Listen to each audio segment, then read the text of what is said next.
Next, we would like to show you one of our favorite pieces to work on, the second best thing since sliced bread, the electric toaster. Now, these electric toasters are a little over 100 years old, and they were extraordinarily popular, one of the first electrical appliances. Now, our toasters, of course, you can dim and brighten as you see fit with our convenient brass knob. And of course, the doors open to be able to accept some toast. With that, we'd like to give you a little bit of history in the evolution of the electric toaster.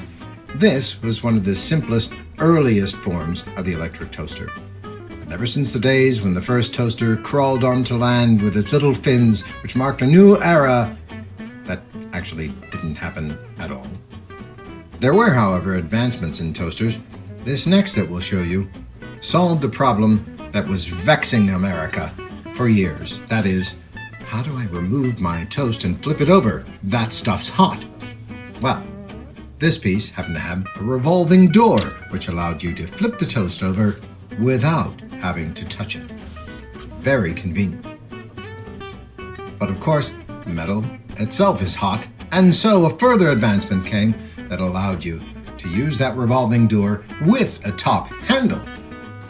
That way, you could flip the toast over and not be the least bit inconvenienced, let alone burning your sensitive fingers.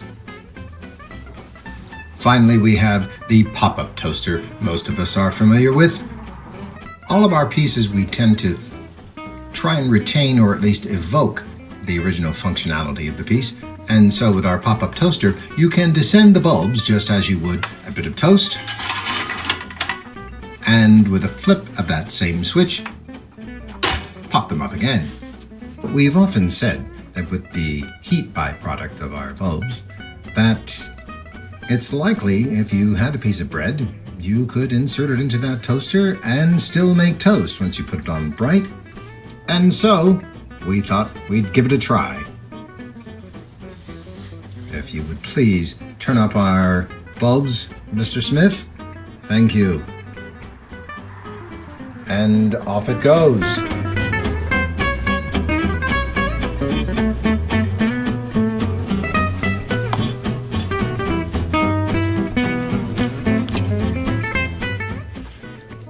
Absolutely delicious.